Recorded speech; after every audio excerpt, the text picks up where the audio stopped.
Тұрғын үй өртеніп жатыр. Көмектесіп жатыр маған. Зардап шеккендер бар ма? Жоқ, зардап шеккендер жоқ.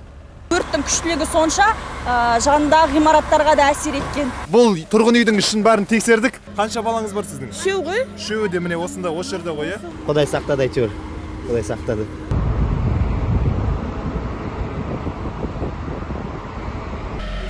Дәл қазір біз Ақыртас Арғанаты көшелерінің қиылысындамыз. Міне менің артында тұрғын үй өртеніп жатыр. Бұл жердегі тұрғындар не себепті екенін білмейді. Тек бұл жерде бірнеше үй болған және астында асхана бар. Міне өздеріңіз көріп тұрсыздар, Иқан деген. Қазір біз міне өрт сөндірушілер тынбай жұмыс істеп жатыр, бірақ өздеріңіз көргендей алдын ала алмай жатыр. Жұмыс күші жетпей жатқаны байқалады. Ал қазір осы жердегі тұрғындардан сұхбат алып көрейік.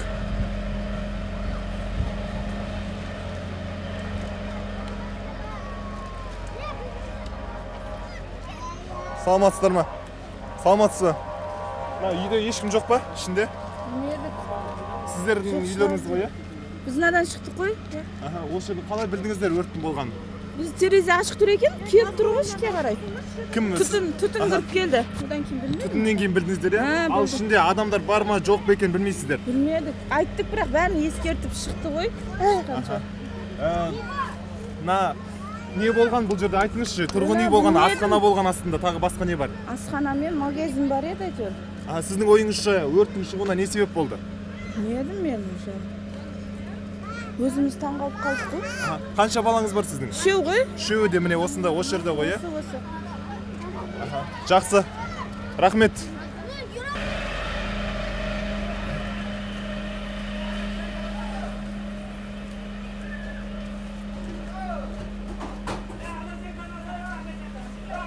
Жүргіз.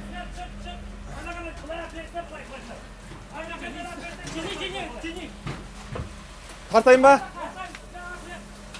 Көмектесіп жатыр маған. Бол,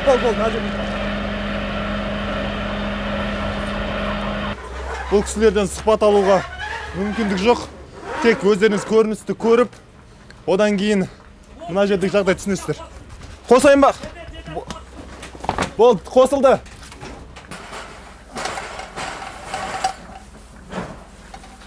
Басқа адам жоқ па ішінде? Бұл тұрғын үйдің ішін бәрін тексердік. Ішінде адам бар ма? Жоқ, адам жоқ. Өртті сөндіру үшін барлық айла тәсілдерді бағуда.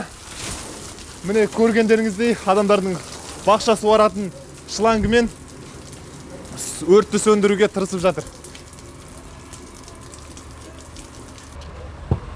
Ассалаумағалейкум. Зардап шеккендер бар ма? Жоқ, зардап шеккендер жоқ.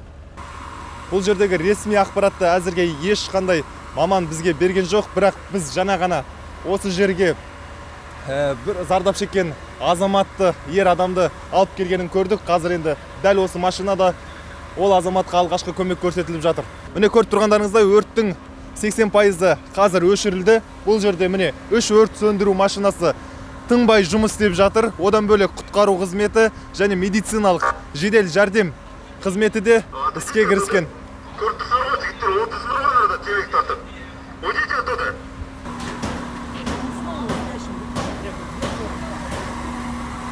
Бұл көлік және осы жерде тұрды. Кедергісін келтірмес үшін сырты жабық болған, баланы кіргізіп, есігін ашып, одан көлікті арырақ жерге, қауіпсіз жерге итеріп жатыр. Менің әріптесім Назерке қазір сұхбат жүргізіп жатыр. Мен екінші этажда жататын мен негізі. Сөйтіп әйелім айқайлап кетеді. Мен кеше өзі ноштан келген болатын. Сөйтіп көзімді ашып қалсам барлық жер түтін. Жүгіріп қашып шықтым әйтеуір. Барлық заттарымда, документтерімде бәрі жанып кетті. Білмеймін қайдан от шыққан, мен өзім скорее всего ойлап жатқанмын, самса жабатын жерден деп ойлаймын мен өзім. Су жақ пісіреді, біз пісірмейміз стандарт. Біздің тамағымыз только газда істелінеді и все. Мынадай пештерде пісіріледі тандырнан. Бұлардың жалпы профилактикасы, өрт қауіпсіздігі қаншалықты жиі тексерілетіні бізге беймәлім. Бұл жаңағы өртенген ғимаратқа көрші орналасқан тандыр пісіретін дүкен. Қанша адам тұратын еді шамамен? Шамамен бір 10 семья тұрады ғой.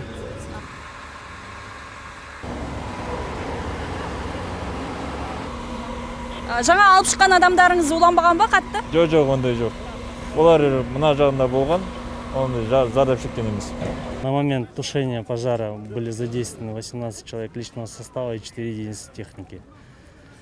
По причине пожара сейчас комментарии не могу дать, потому что будет работать следственная оперативная группа управления полиции района Алматы, а также испытательная пожарная лаборатория. Пожар тандырдан шықты деп жатыр, тандырдан пісіретін жерден. Жалпы ол жерлердің қауіпсіздік талаптары барлығы қанша уақытта қадағаланып тексеріліп тұрады? Данные вообще хостелы и помещения, они не подлежат проверке с государственным пожарным контролем, так как является, во-первых, сейчас идет мораторий на субъекты малого предпринимательства, и данные объекты, они идут как индивидуальное жилое строительство под частный дом, поэтому они нас не информируют об открытии своих каких-либо точек. Қанша уақыт сөндірілді? Сағат деп. Плюс-минус. Бір сағат, иә? Иә, полностью. Бұндай оқиға көп кездеседі ғой. Қандай талаптарды көбіне сақтамайды? Жиі кездесетін қателіктер? Электрооборудование бәрі. Пеш жағу длительного горения. Көбіне сол неосторожное обращение, оставлять электроприборы, утек, несоблюдение проводки. Пожарной безопасности не соблюдает. Сол бәрі, содан бәрі шығар. Қандай қиындықтар туындады өрт сөндіру кезінде? Сіздер көрдік, шатырын алдыңыздар, иә? Шатырын алдық, планировка кішкентай, қиын, то есть. Көп бөлмелер бар, қиын. За планировку өте қиын. Сол, мынау получается, 2 этаж қабат үй, жатақханасы қылу. Тағы да оның қасында продуктовый магазин бар, складское помещение бар, қоймалар бар. Тағы да жан жақта бар, мойша бар, сауна бар, бәрі сол. Адамдардың бәрі шығарылды ғой, иә? Адамдар бәрі шығарды, 2 адам құтқардық, 8 баллон, газовый баллон шығардық. Болды сонымен.